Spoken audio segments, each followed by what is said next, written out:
Meritíssimos e meritíssimas, está começando mais um Toga Voadora pós-maratona.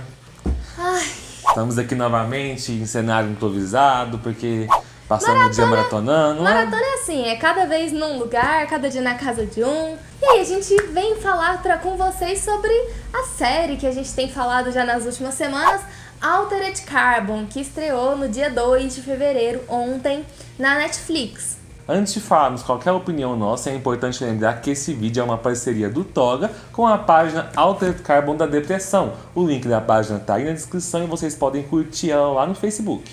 Eu não sabia disso! Que legal! Mas e aí, Felipe? Você gostou ou não? Eu gostei. Eu também gostei. Acho que hoje nós dois saímos satisfeitos. E eu acho que principalmente por uma questão, que talvez isso provavelmente vai estar aqui no título do vídeo já, né? Que, como nós lemos o livro, a gente assistiu a série dessa vez muito observando ela enquanto adaptação. E enquanto adaptação, a série é melhor do que o livro. Nossa, eu achei 10 vezes melhor do que o livro, muito mais tranquilo. Eu não tô falando pelo Felipe, eu vou falar aqui só por mim, que foi uma das maratonas do Toga mais fáceis de serem feitas. Foi uma das séries mais tranquilas de maratonar. Ela é extensa muito. Sabe, tem hora que você fala assim, gente, eu já tô no episódio 10? Não, eu tô lá no 3, porque ele leva 10 dias cada episódio. É muito demorado. São 50 minutos que custam passar. Tem episódios que eles parecem que nunca terminam, mas não é porque eles são ruins, é porque você percebe que tá passando 50 minutos mesmo. Sim, exatamente. Sabe? Não é aquele negócio assim, nossa, nem vi que passou, não. Você vê que passou. Mas você se envolve ali na história. Ela é bem gostosa, né? De ir acompanhando as coisas, vão seguindo assim, é quase didático. Mas assim, como a gente falou da questão da adaptação, pra quem tinha lido o livro, caso você não tenha visto a nossa resenha do livro, a gente vai colocar o link dela aqui. O livro já tinha esse problema. O livro já era extenso por si só e demorava pra desenrolar o enredo e tudo mais. Então, assim, a série é extensa, só que ela é menos extensa que o livro. Isso, e eu acho que diferentemente do livro, nos pontos em que a série se prolonga, é dando construção de personagem, dando background ali pro que a gente tá vendo. Ao contrário do livro, que não te aprofunda em ninguém e fica só te enchendo o saco com os pensamentos do Takeshi. Vamos pros tópicos, então, pra gente poder falar mais separado. Primeiramente, a questão do visual. O visual da série, ao mesmo tempo que é incrível, não é nada inovador. Demais. Eu não vi né? nada Tipo, demais. se você já viu algo cyberpunk ou ficção científica futurista, é aquilo. Sabe, mesma coisa. Se você pegar algum frame isolado ali, colocar algum frame isolado de Blade Runner e falar qual é qual, você não consegue. Não consegue, de Blade Runner é bem melhor. Eu fiquei incomodada com algumas questões de direção, assim, de cena, de enquadramento, mas isso eu acho que é frescura minha, sabe? Algumas cenas em que eles usavam umas lentes meio, tipo, olho de peixe, quando entrava no mundo virtual, que... Na verdade, a gente sabe que a intenção do diretor nessa hora era incomodar. A Ju tá se referindo, eu acho, principalmente às cenas em que o personagem que era o Hotel, o Paul... Tava conversando lá tava com uma fazendo outra a operação lá na Lizzie, que é uma das personagens, né? E como é uma coisa meio virtual, ele não usa a realidade, assim. Ele coloca uma lente pra dar uma distorção. Isso, meio olho de peixe e fica balançando. Me incomodou um pouco. Da mesma forma, toda vez que eles entravam em qualquer coisa virtual... Sim. Eu ficava pensando, não é possível que a gente desenvolveu tudo e continua com esses gráficos horrorosos. Pelo amor de Deus. Agora parece que piorou. Sim. Então, assim, se a intenção do diretor é realmente incomodar quem estava assistindo nesses momentos, ele acertou. Conseguiu, pelo menos. Porque incomoda. Mas em relação ao visual ainda, eu acho que cabe um destaque ali pra abertura da série. Eu achei que a abertura visualmente não teve nada a ver com a série. É verdade. É muito bonita. E ela é cheia de referências e símbolos que te dão uma noção do que vem a seguir, mas ao mesmo tempo sem te entregar muita coisa. Ele trabalha ali com a serpente, com a troca de pele, inclusive faz o símbolo lá da medicina.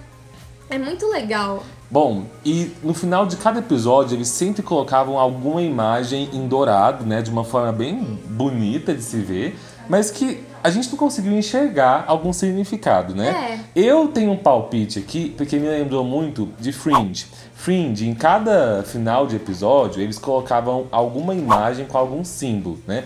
Depois de todas as temporadas da série, foi descoberto que aquilo era um código. Quando você colocava tudo junto, você descobria um segredo da série, sabe? Umas mensagens. Nossa. Então, assim, eu não sei se chega numa coisa nesse nível. Eu acho que mas... tinha a ver com o que o episódio acabou de falar. Sim, eu acho que tem algumas mensagens ali por trás. Eu achei sabe? muito nada a ver esteticamente com a série. Com a série. Mas é muito bonito. Mas muito bonito. Muito bonito. Eram 2 segundos no final do episódio que você ficava assim, que bonitinho. Que lindo. Ah. Que lindo. Já que a gente tá falando de passar pro próximo episódio, vamos falar um pouquinho da questão do enredo da série. A gente comentou no início que ela desenvolve até mais rápido do que o livro, e isso pra mim foi o maior ponto positivo. A série tem um início, tem um meio e tem um final. Se a gente quisesse encerrar aqui, nunca mais falar sobre Altered Carbon de continuação, tava beleza, sabe? A gente ia ficar satisfeito porque a série conseguiu fechar os núcleos, e isso é uma coisa que pelo menos eu valorizo muito. Histórias que têm coerência, coesão ali de um episódio pro outro e num geral. Sim, uma coisa que eu senti, acho que a Ju não sentiu isso, em grande parte dos episódios, antes de chegar no final, é que a série traz muitos plots ali que muitas vezes você que está assistindo não consegue de primeira conectar o que cada um deles tem a ver com o outro. Então, às vezes, eu sentia meio que assim, que esse episódio está focado na investigação do assassinato do Lawrence Bancroft. De repente, tudo parava porque a Ortega trouxe a avó dela de volta dos mortos para colocar dentro do presidiário. Tipo, oi? Eu senti isso desses muitos núcleos.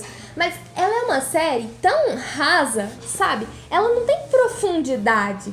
Até a profundidade que ela tenta ter ali é uma coisa fácil de você pegar. Então você tem que trazer alguma coisa pro espectador não receber tudo vomitado, sabe? É tudo mastigado. A série é muito mastigada. Antes que você xingue a gente, o que a Ju tá falando aqui de questão da série não ter profundidade não é uma crítica. Na verdade é porque é o seguinte, a gente enxerga que a profundidade da série resgatada do livro, é o quê? Na crítica social, crítica religiosa e no universo que é construído ali. Você tem que extrair isso do episódio, sabe? Você não fica ali num drama com aquilo, ele não fica te maçando barra pra você sentir forte dentro do seu coração. O enredo, de fato, que segue ali a investigação e o que vai ser descoberto nela, realmente não tem profundidade. É uma coisa simples e fácil de entender. Fácil de entender, fácil de acompanhar, e a hora que chega no final você... beleza. Não é uma coisa grandiosa, nem um pouco, mas... É surpreendente, da mesma forma como no livro. Mantenho a minha opinião do livro de que foi meio preguiçoso. E a série consegue mudar isso. O que no livro pra mim pareceu preguiçoso, a hora que eu vi na série, ficou... Uau, gente, agora ficou legal. Agora deu pra sentir que tinha, sim, um algo a mais. Uhum. E esse algo a mais a gente sente principalmente no pior defeito do livro Carbono Alterado, que eles conseguiram, graças a Deus, mudar na série. Nossa, os personagens.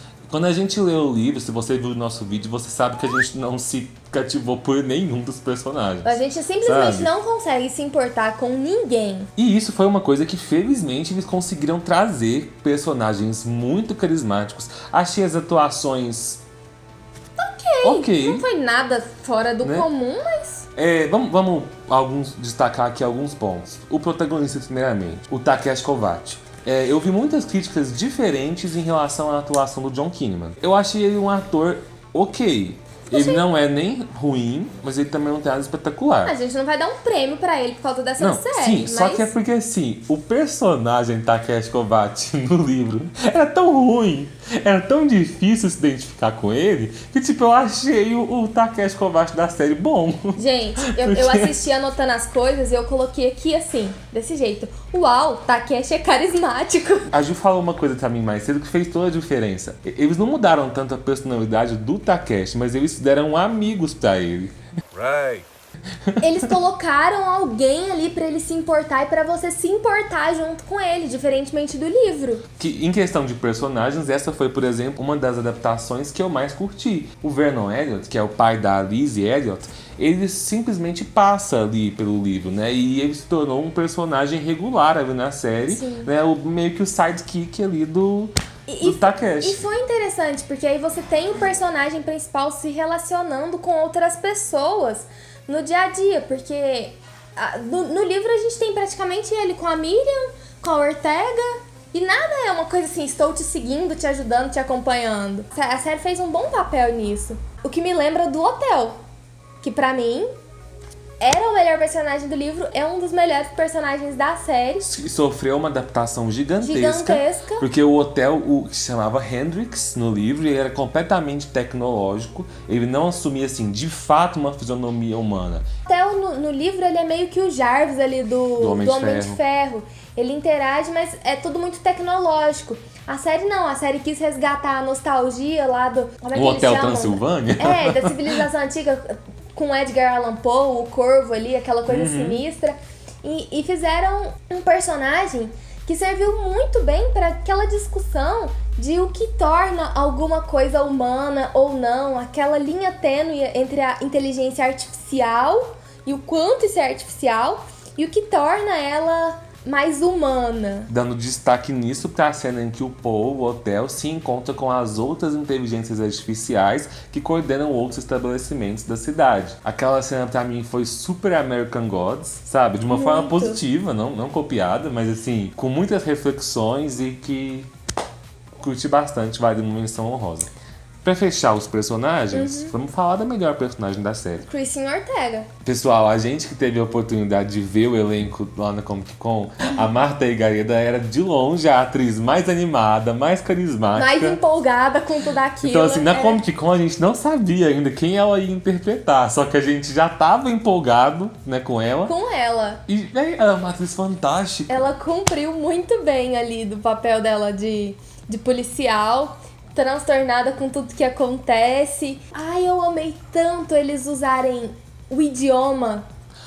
Gente, cenas inteiras em espanhol. Não, e em outros idiomas, os personagens, a gente tinha uma diversidade muito grande de etnias muito grandes, e regionalismos, sabe? ali. Negro, muçulmano, latino, francês. Era... Não, eles não destacam, tipo assim, você é francês, então você vai falar em francês. Simplesmente colocam os personagens lá e eles falam outros idiomas. Isso é muito legal. É muito. E essa questão cultural é muito forte na personagem da Christine Ortega. É uma das reflexões sociais mais fortes na série. E até mesmo o episódio que eu falei que parece que foge bastante da investigação, porque, gente, pra mim, ficou parecendo assim, série de investigação, de repente é um episódio de Friends, com coisas sobrenaturais, onde assim, colocaram uma vovó no corpo de um assassino. Ah, não, mas assim, achei um dos melhores episódios, sabe? O episódio é muito bom. E gostei. Eu acho que é o 4, não Acho que é o 4. Eu tenho tanta coisa escrita sobre o 4, porque eu amei o 4.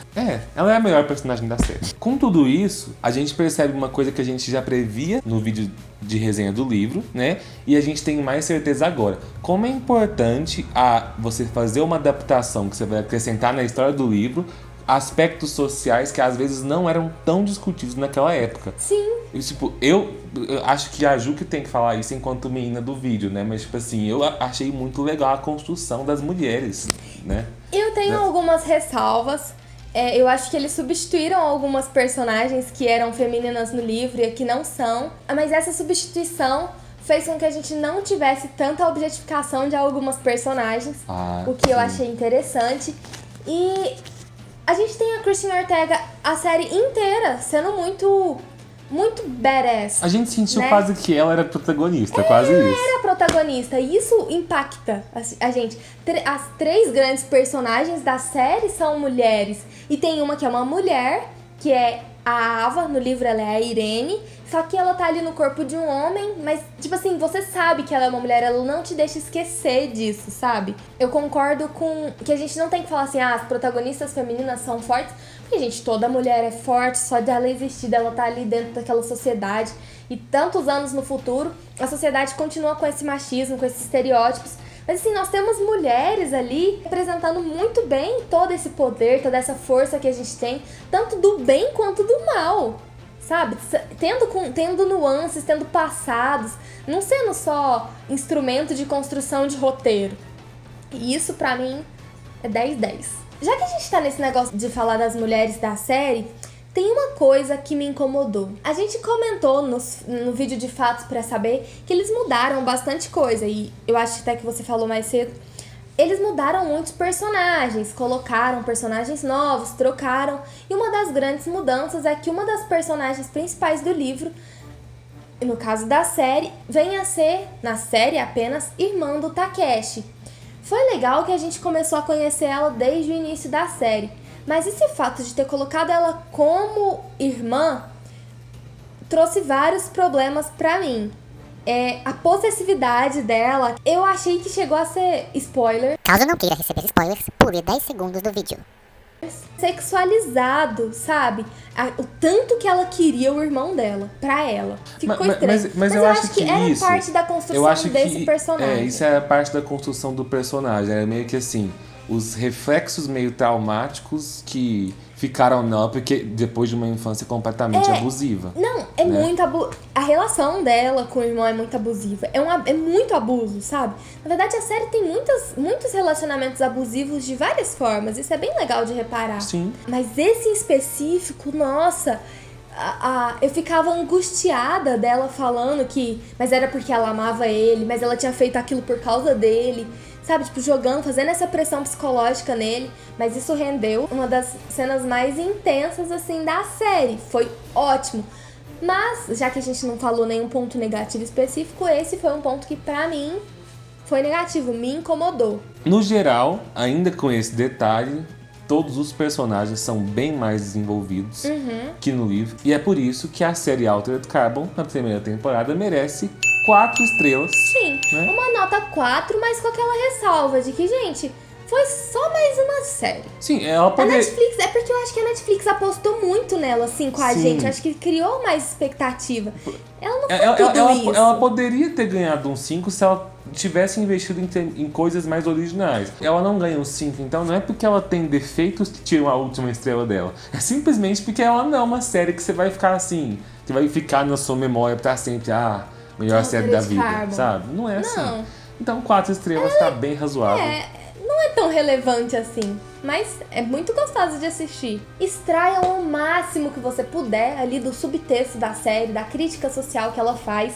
Aproveitem o visual daquilo que não, a gente falou que não é tudo isso, mas ajuda muito na construção dessa crítica. O enredo da série é bem tranquilo, a série não deixa grandes mistérios. Não deixa brechas. A série não deixa mistérios para serem resolvidos no final, mas caso você não tenha lido o livro, tenha ficado curioso ou em dúvida por algum dos aspectos daquele universo, da sociedade, alguma coisa que você achou que não ficou muito bem explicada e queira perguntar entre a gente, deixa sua dúvida aí nos comentários. A gente pode responder você aí nos comentários depois, ou quem sabe até depois fazer um outro vídeo explicando detalhes da série para vocês.